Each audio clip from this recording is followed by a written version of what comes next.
Você já imaginou como é que teria sido o Império Contra-Ataca se tivesse sido escrito pela Leslie Headland? Dá uma olhada. If you only knew the power of one, the power of two, the power of many. The power of one! Você, Barros. The power of two. Ai, the power of many. Você pode fazer? Mais um pouquinho. Desculpa. Chega. Obrigado, Barros. Obrigado, tá? Star Wars acaba de se tornar a franquia mais humilhada da história do cinema com a conclusão do 8º e último episódio da primeira temporada de Star Wars The Acolyte. Pois é, Leslie Headland me surpreendeu trazendo um episódio mais longo. Se não me falha a memória, o watch time total era de 49 minutos. É claro que tem crédito lá no meio, tem um monte de coisa estranha acontecendo. E olha, outra reclamação que eu quero fazer, mesmo antes da abertura do vídeo, hein? Antes da vinheta, eu tô pagando aquele Meli Mais lá do Mercado Livre, sabe, Barros? Eu não sei nem quanto eu pago nisso aí, mas agora eles baixaram a versão do acesso que eu tenho do Disney Plus. Uma vergonha do cacete, tá? Eu simplesmente tô tendo que tomar AD no meio do meu queridíssimo Acolyte, uma série que eu gosto tanto. Você merece. Sabe? E eu tô tendo que ver AD, sendo que eu pago uma porra de um streaming que eu deveria estar vendo. Olha, não gostei. Cogito cancelar tudo, mas muito bem. Hoje a gente vai dar uma passada aí pelo capítulo, não todas as cenas, mas algumas cenas específicas. E eu quero criar um hype nesse vídeo aqui, dizendo pra você que eu tive acesso aos roteiros vazados da segunda temporada.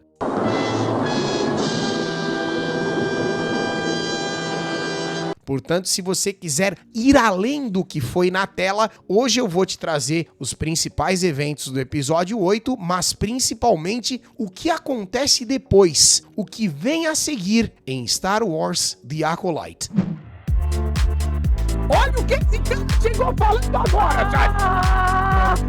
Mano, me tira do pau!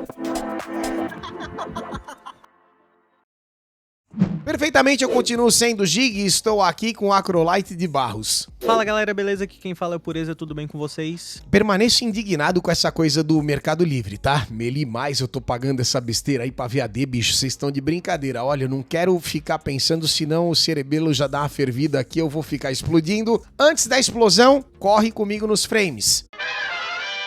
Conforme eu disse pra vocês, não vou passar cena a cena. Eu peguei alguns frames aqui só pra gente comentar as passagens mais memoráveis. Vocês sabem, e eu faço questão de frisar isso de novo, não sou um fã de Star Wars, admiro a beleza da série original, admiro relativamente ali aquela trilogia dos anos 2000, que o pessoal reclamava muito do Jar Jar Binks e tal, mas convenhamos que perto disso aqui, aquilo lá envelheceu como ouro, e entendo que sem Star Wars a ficção científica hoje não seria nada disso. Realmente Star Wars forjou tudo aquilo que a gente entende como sci-fi moderno, tá bom? Então toda a minha admiração, embora pouquíssimo conhecimento. Portanto, algumas personagens que vão brotar na tela aqui, pra você pode significar ouro, pra mim não significa muita coisa. E o episódio meio que abre os dois brincando ali com o capacete de Cortosis. O que é Cortosis, Barros? Não faço a mínima ideia. Aparentemente é este metal de propriedades absurdas que inclusive interrompe um sabre de luz na cabeçada. Lembra disso? Foi muito divertido. Então, aí ó, ainda bem que você tocou nesse assunto. Eu puxei? Eu tenho um áudio pra reproduzir sobre isso. Um áudio sobre as cabeçadas no sabre de luz, valendo. Um primo mandou um áudio pra mim, ele acompanha o teu canal. Um primo ou uma prima? Não, um primo, o meu primo. Ele mora nesse momento, ele mora na Austrália. Ele saiu, ele fez o que tu recomenda pra todo mundo. Foi pra aeroporto e saiu do Brasil pois e não. foi pra Austrália, já tá lá. Acho que já vai fazer um ano já que ele tá lá. E ele me mandou um áudio sobre isso. Quer ver, ó? Deixa eu pegar aqui, ó. Sobre esse vídeo aí, cara, que eu tava assistindo agora, o Giga achou curioso, né, a parte da cabeçada lá que o Ezra Miller tava dando no sabre de luz. Mas ele faz total sentido, de acordo com a lore do Star Wars. É claro, tá tudo uma merda, eu sei, mas pelo menos isso daí fez bastante sentido.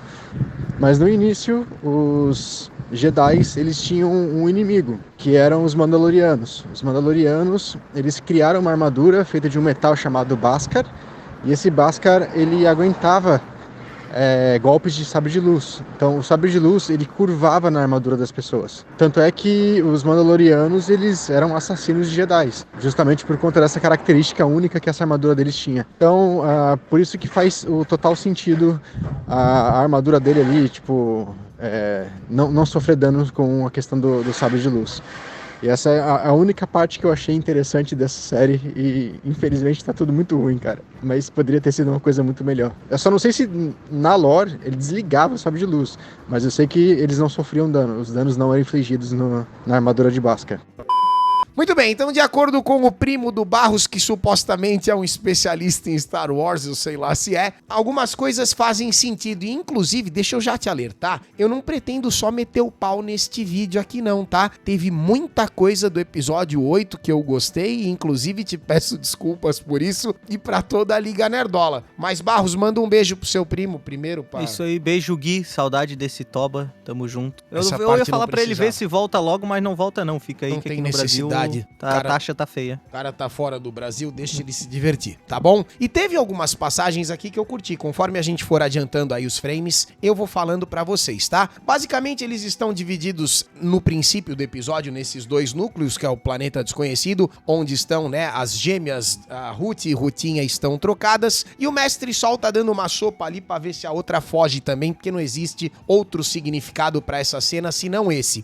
Ela acaba fugindo, né, de dentro da nave do Master Sol, e ela pega uma navezinha menor que ela escapa ali de dentro do coisa, desacopla e os cacete. E eu printei esse frame aqui porque esse frame, na minha visão, ele foi um desacato ainda maior, mesmo diante de tudo que tá acontecendo. Eu acho que a Leslie Headland e sua gloriosa equipe, eles não cansam de insultar a nossa inteligência, porque quem na face da Terra, com essa franja, colocaria um capacete sem antes jogar a franja pra trás? Porque você sabe que você tá dentro de uma nave espacial, na puta que pariu da galáxia muito, muito distante. Você jogaria a tua franja pra trás? Pelo amor de Deus, você acha que a minha franja tá onde? Eu sou mó cabeludão, certo?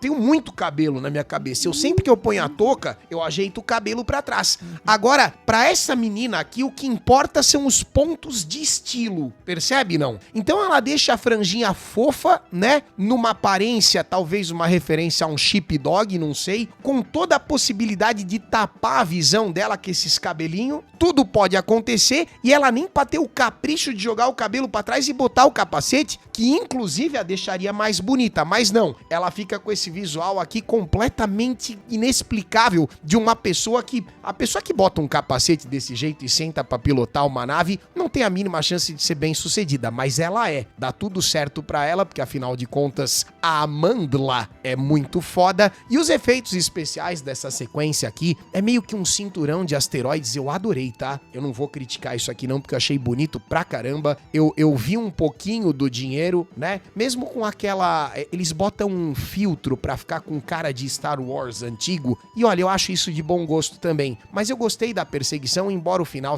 seja meio patético, né? Botei ela de franjinha presa aqui.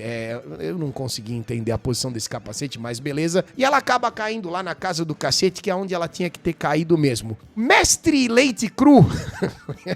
O Master Leite Cru, que é uma visível referência ao Gato Galáctico, nesse episódio ele tá particularmente afetado, mas ele chega dando uma desmunhecada. É um chá de revelação inacreditável. Se você viu esse trecho, você sabe do que eu tô falando. E ele chega assim, afetado, mas não de uma forma gostosa, de bom gosto, sensual. É um negócio meio praça é nossa, o ator é muito ruim. E nesse momento ele tá interagindo com a Verduga lá, que eu não lembro o nome da boneca, mas é a esposa da Leslie Headland, né? Toda pintada de verde e tal. E eles têm uma interação respiração patética lá, eu só botei esse frame porque realmente ele deu, assim, uma soltada, né, na sua própria personalidade que eu achei que seria notável mencionar. Do nada apareceu um personagem aqui que eu não tinha visto ele a série inteira, mas aparentemente ele é importante, e ele fez o pior discurso do episódio inteiro, pelo menos que eu me lembre até aqui. Se aparecer algum pior eu cito, tá? Dizendo que os Jedis, na visão dele, se assemelham com um culto de pessoas que têm muito poder e acham que controlam a força. As palavras, os termos que ele utilizou ali o tempo inteiro, eu inclusive tinha até anotado aqui pra dizer, na minha visão se assemelham muito a discursos que a gente vê tanto pela internet, no próprio YouTube tem muito vídeo, no Twitter tem muita postagem de pessoas mais alinhadas à esquerda que querem desvalorizar a igreja, mais especificamente o cristianismo, porque você sabe que os Jedi, né, de certa forma foram inspirados também na religião. Então assim, só que existe uma diferença entre o termo religião e o desrespeito quando você qualifica como um culto,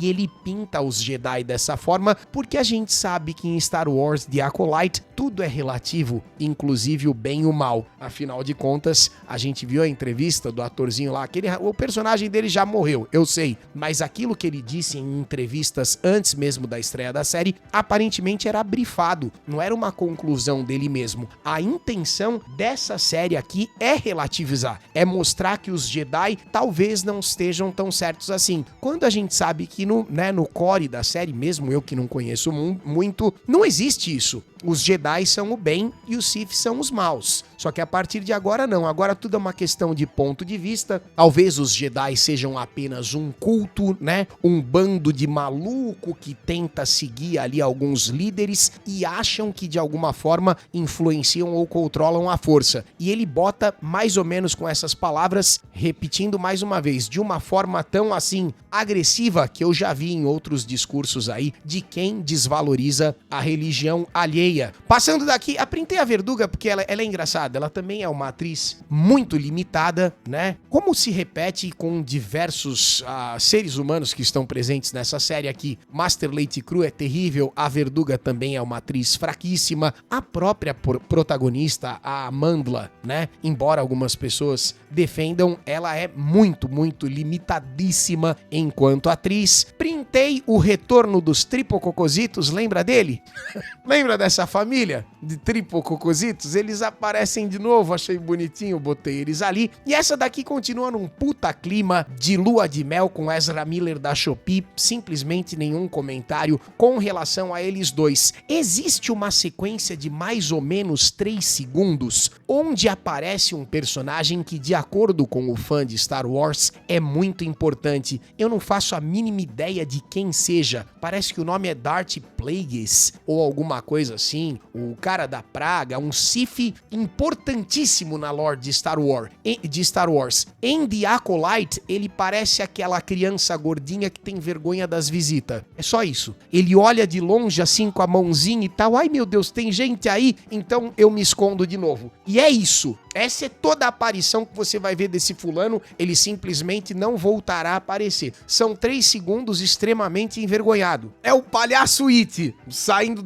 dentro do bueiro bastante tímido. É isso. Mas eu acredito que ele seja um personagem importante, de acordo com o meu chat agora. Mestre do Palpatine, inclusive. Olha o tamanho disso, né? Por algum motivo que o roteiro precisa, todos estão reunidos no convento das Carmelitas, lá na Ilha das Bruxas, né? No planeta onde elas estavam, porque a cena de ação final basicamente vai ser aqui, tanto faz o motivo, porque eles precisam se enfrentar. A luta entre Ezra Miller da Shopee, incapacitado, e Mestre Sol, eu adorei. Me perdoa se você não gostou. Eu achei, inclusive, a sequência a lá o tigre e o dragão, que todo mundo tá falando que é uma merda no Twitter, eu achei um dos pontos altos desse episódio. Gostei pra caramba da forma como eles desceram ali, meio que flutuando. Tudo bem, talvez não haja uma explicação que utilize a força pra fazer esse tipo de movimento e tal, mas eu achei que visualmente ficou de muito bom gosto, embora todas as cenas de ação dessa série inteira, que são poucas, tá? mas não somente do episódio 8, elas têm um grave problema nos rostos dos atores e atrizes. Você já reparou nisso, não? Porque, claro, não é o velho do Squid Game que faz todas as coreografias, não é a Amandla que tá ali trocando porrada o tempo inteiro, inclusive nesse episódio tem porrada com ela. Então, quando eles estão de lado, ou quando eles estão com o rosto um pouco virado, você percebe facilmente que é um dublê. Eles não tiveram o mínimo esforço de botar digitalmente uma imagem convincente do ator que deveria ter sido. Provavelmente falta de recurso financeiro. Afinal de contas, essa série toda custou só 180 milhões de dólares. É muito dinheiro, né? Inexplicável a qualidade tão baixa das vestimentas, do figurino, né? E de muitos efeitos especiais que são utilizados. Esse, por exemplo, essa cobertura facial era um negócio que acredito que seja relativamente fácil de fazer, mas não acontece com perfeição. Nesse frame específico eu não tinha reparado, mas o Maestrisol ficou com a barriguinha de gestante bastante protuberante, né? Tudo bem, isso não vem ao caso. A Amandla trocando soco com a Amandla, pra mim, tanto faz. A luta entre os dois continua, e como eu disse pra vocês, eu achei um dos highlights, um dos melhores momentos do episódio, gostei mesmo. Eles têm uma trocação ali de sabre invertido. Você já fez trocação de sabre invertida, Barros? Infelizmente não tive a oportunidade. Eu simplesmente não consegui entender por que o cabeção de Cortoses não deu logo uma largada na mão e cortou a cabeça do Sol, mas olha, quem sou eu pra questionar a maestria de coreografia de combate da Leslie Headland? Então, se ela fez assim, tá bonito. A luta, inclusive, meio que conclui com uma posição épica de vitória, tá? Embora ele vá morrer daqui a pouquinho, mas eu tava tendo a sensação de vitória até então. O Master Sol, o coreano do Squid Game, que pra mim foi uma das melhores partes da série também, ele corta o sabre do cabeçona de Cortoses, né? E a cena é boa, ele faz uma pose assim de finalização. Curti, cara, toda a luta dos dois eu gostei. Mas tudo já vai por água abaixo porque a Amandla chega, né? A protagonista, sei lá se a Ruth ou a Rutinha, mas a outra já vai chegar também. E ela meio que sacaneia, tira o sabre de mão, né? O sabre de luz da mão dele, dá ali um movimento de combate pra imobilizar e arrancar o bagulho da mão dele e tal, e ela começa a provocar ele no sentido de, conta a merda que você fez, e na hora que ele tá contando a merda que ele fez, a outra menina chega e fala, ai meu Deus, Mestre Sol, você fez isso mesmo? E qual foi o grande crime, o grande pecado que o Mestre Sol fez? Ele simplesmente matou uma porra de uma mulher que tava se transformando numa fumaça do demônio. Quer dizer, qual é o grande erro que ele cometeu? Eu não sei, mas como tudo é relativo aqui, parece que ele fez um puta pecado absurdo. Qualquer um com um sabre de luz na mão teria feito a mesma coisa. Você vê uma mulher do teu lado, ela vira uma fumaça do demônio, você rasga ela do jeito que você puder, certo? Que foi o que ele fez. Ele ainda apenas entuchou no bucho, né? Assustado ali com a situação. Mas nessa série o que ele fez foi terrível. Ai, você matou a minha mamãe. Elas condenam ele. Meu Deus, por que você fez isso? Porra, eu matei a sua mamãe porque ela tinha acabado de se transformar no vapor do capeta. O que você queria que eu ficasse esperando? Eu tenho a galera que eu preciso proteger, além da minha própria vida. Então, na minha cabeça, todo esse diálogo aqui, meio que relativizando o que ele fez, não faz o menor sentido. Mas eu também não posso ser desonesto com a grande Leslie Headland, no sentido de que alguns sinais luminosos nos levam a interpretar de que o Mestre Sol, mesmo com o peso na consciência, para ele mesmo e para a força, ele provavelmente fez a coisa certa. E por que eu digo isso? Porque não somente as palavras que estão sendo ditas no péssimo texto, elas são importantes, mas o que você está assistindo na tela também é importantíssimo, ou pelo menos deveria ser, fosse este um produto sério. A bonita, ela mata um Jedi sem armas, né, que era a promessa desde o começo da série, e ela esgana ele utilizando a força no melhor estilo Darth Vader. Dá-lhe aqui um... Como é que uma pessoa faz o último som quando é esganado pela força, Barros?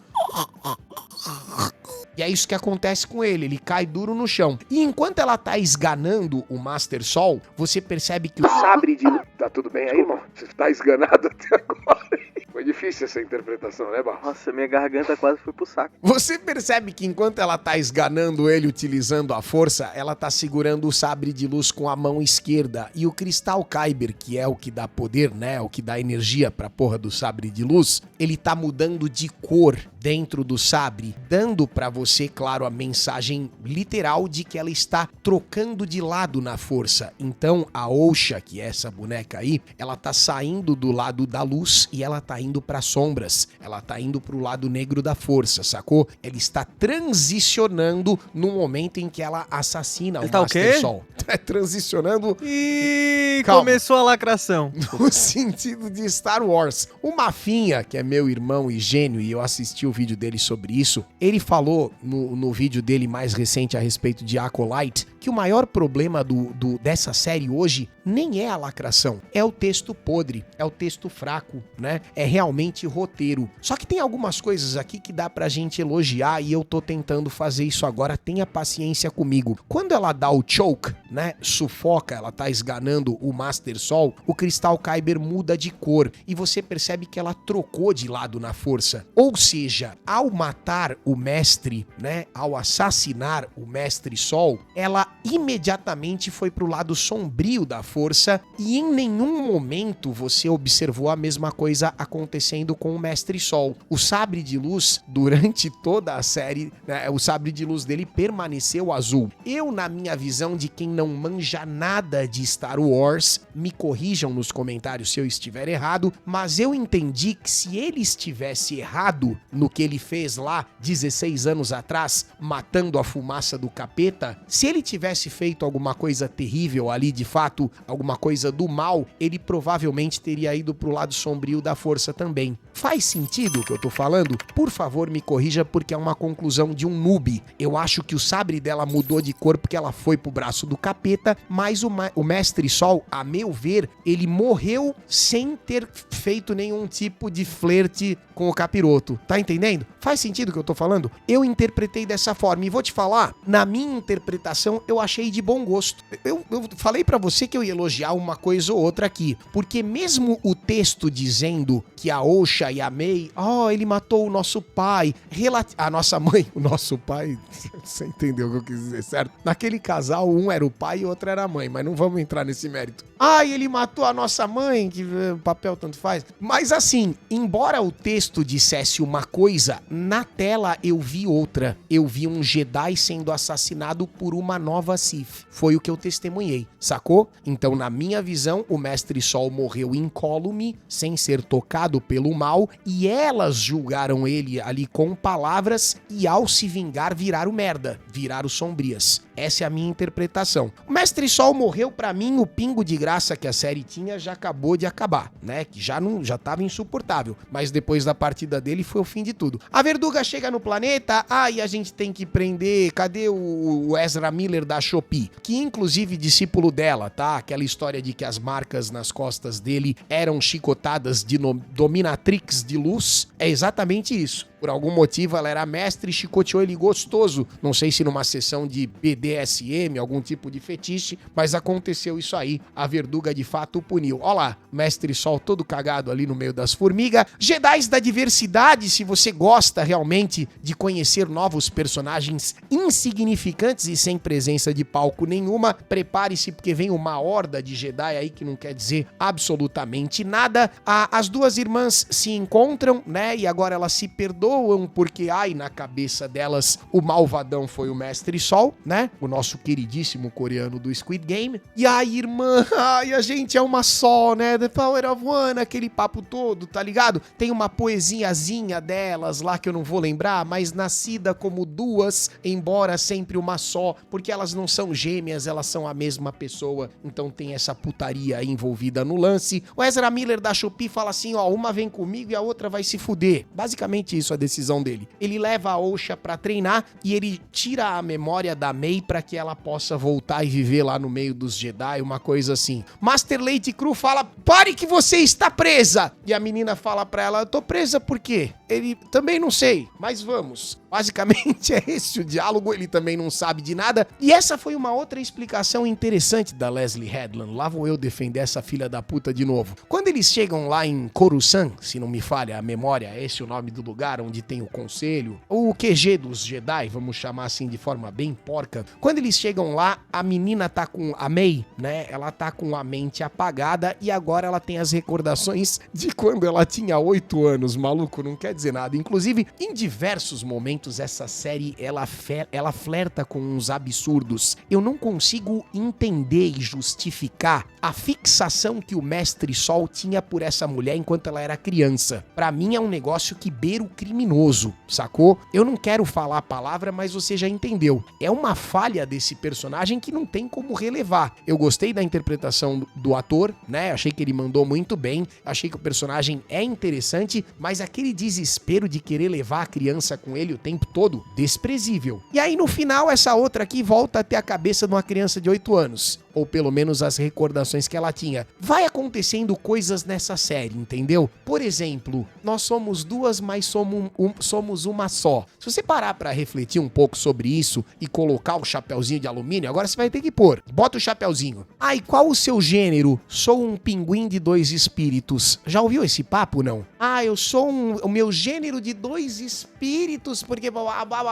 Esse papo de 2 que é uma e uma que é 2... Ó, se você botar o chapéu de alumínio, desemboca na ideologia de gênero. Então toma cuidado, não vamos nem pensar nisso por enquanto, porque essa série lixo tem subtexto, tá?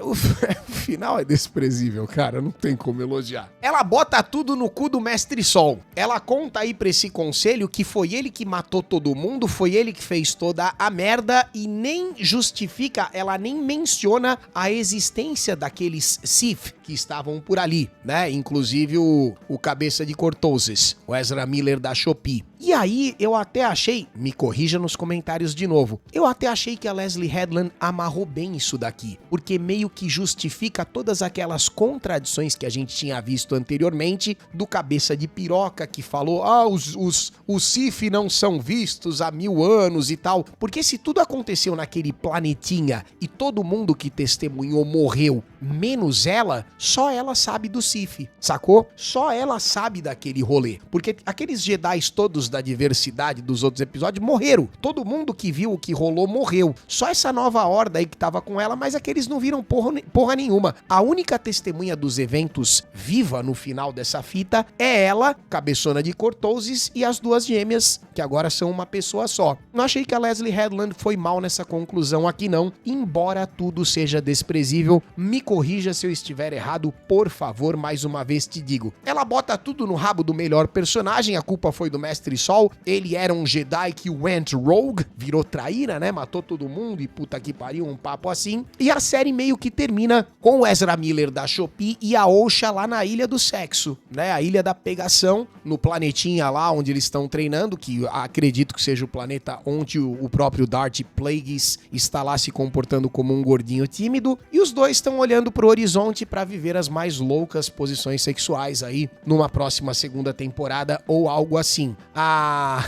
Leslie Headland ainda é tão filha da puta que depois do fechamento do diafragma final, ela ainda bota uma ceninha como se fosse um gancho pra 2ª temporada da Verduga reportando pro Mestre Yoda, o que na minha visão, ao invés de ser um gancho, né, pra deixar todo mundo curioso, pra deixar todo mundo hypado, pra mim soa mais como um insulto final. Na minha visão, ela tá querendo dizer assim, olha toda a merda que eu fiz. Você viu a merda que eu fiz? Então tome um bico no saco. E bum! Ela ainda te dá um chute no saco, botando um personagem clássico muito mais pra provocar do que pra deixar o interesse a menos, a meu ver. Star Wars descanse em paz? Talvez sim, talvez não.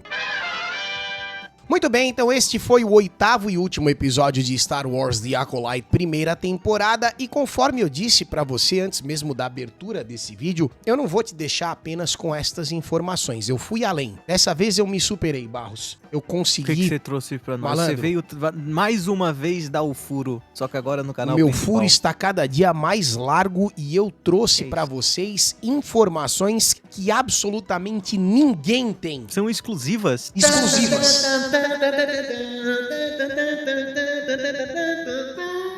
Vindo, ó, que tremilicada gostosa, vindas diretamente de uma galáxia muito, muito distante, porque eu Galera, urgente. Isso é uma referência à Gaiola das Loucas. Você assistiu a Gaiola das Loucas? Dá uma olhada nos vídeos lá. Nosso fim de semana foi criativo, tá? Mas eu consegui acesso aos planos da Leslie Headland pra segunda temporada, caso aconteça, porque já tem imagens, já tem sketches, né? Tem desenhos, inclusive, finalizados do que ela pretende fazer com as duas personagens, a Osha e a May, e a progressão dessas meninas e o que deve acontecer de fato na próxima temporada. Vem aqui comigo ver.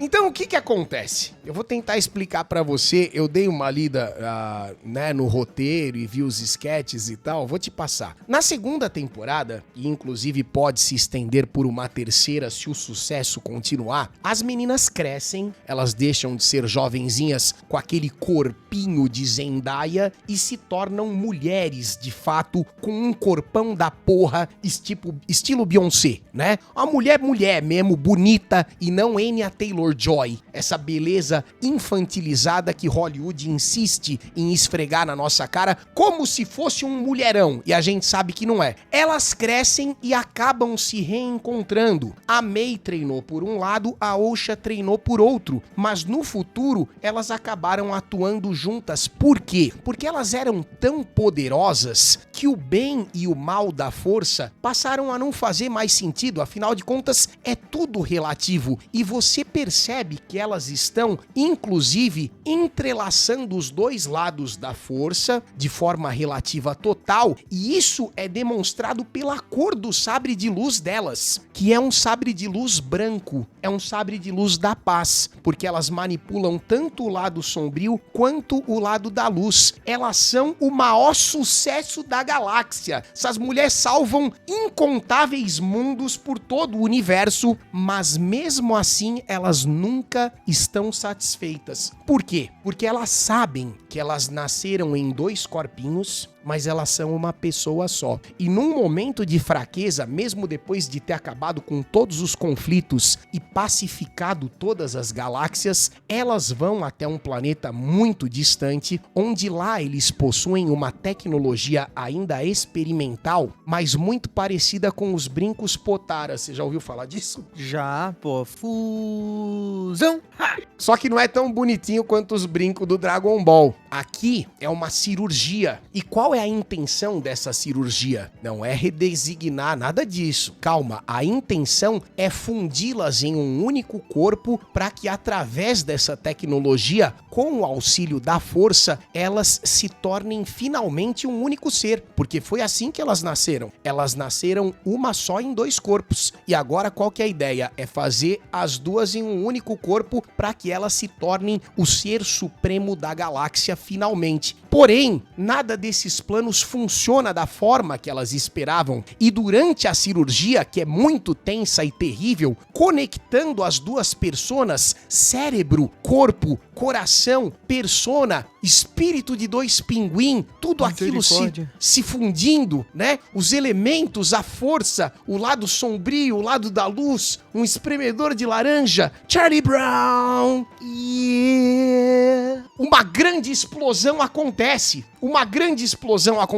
A explosão, ela faz um barulho, Barros. Cachablau! Faz um barulho de explosão. BUM! Que pariu, estourou o meu ouvido. O laboratório explode, porque a tecnologia era tão experimental que no meio dessa fusão, o laboratório acaba explodindo. Pá! fogo pra tudo que é lado, os médicos morrem, os cientistas, ai caralho, metade do planeta desmorona, era um laboratório subterrâneo, uma coisa terrível. E no meio daqueles escombros, é inacreditável, mas isso acontece. No meio daqueles escombros, eles encontram uma única criança que, por conta do processo e por conta de toda essa fusão, acabou perdendo o acesso à força, acabou perdendo a melanina e rejuvenesceu. Você tá entendendo? Eu não consegui a outra imagem, mas a princípio essa criança tinha até chifres. É que a pessoa que encontrou, ela dá uma ralada no chifre ali pra... Eu tentei pedir isso pra IA, mas a IA não fez do jeito que eu queria, eu botei só esse frame mesmo, tá? E essa criança, sem melanina, sem memória de tudo que aconteceu, sem nenhum tipo de registro, sem acesso à força, ela é encontrada por uma senhora e ela é comercializada como um escravo. E muitos anos depois percebe-se que era um menino. E este menino aparece então em Star Wars, a Ameaça Fantasma, para que num futuro,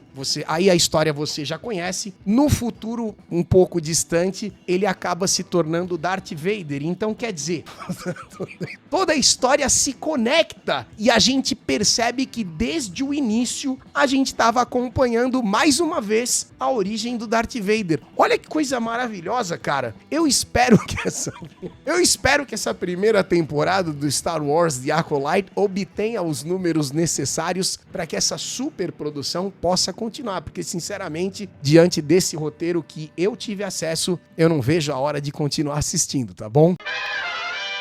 Perfeitamente, então é isso, basicamente por hoje a gente já viajou demais, já falei muita besteira, espero que você tenha se divertido comigo, né, talvez até um pouco mais do que você até se divertiu assistindo Star Wars The Acolyte. Não sei se teremos novos vídeos a respeito dessa incrível série, é um assunto que já estava estourando o ovo desde o primeiro episódio, mas como eu sei que cria muito meme e desperta o interesse mórbido das pessoas, é um assunto gostoso de abordar, tá bom? Admito pra você que foi muito divertida toda essa cobertura que a gente fez e, claro, espero que você não tenha se ofendido com nenhuma das brincadeiras e das piadas, tá bom? Bota aí nos comentários o que você achou de toda essa saga. Será que a gente volta a falar de Acolyte ou por enquanto tá bom? Qual será o próximo assunto de Star Wars? Eu sinceramente não sei. Por hoje a gente vai ficando por aqui. Mais tarde tem outro vídeo, tá? Barros, obrigado por mais um. Tamo junto e até o próximo episódio, não que acabou, né? Até... Tamo aí. Gaguejou e se cagou inteiro. Você deixou um comentário bacana, clicou na curtida, por favor, clique. Enquanto isso, estude inglês. Com o método BioWay do professor Jonas Bressan, você vai ter acesso ao curso de inglês mais vendido da internet brasileira.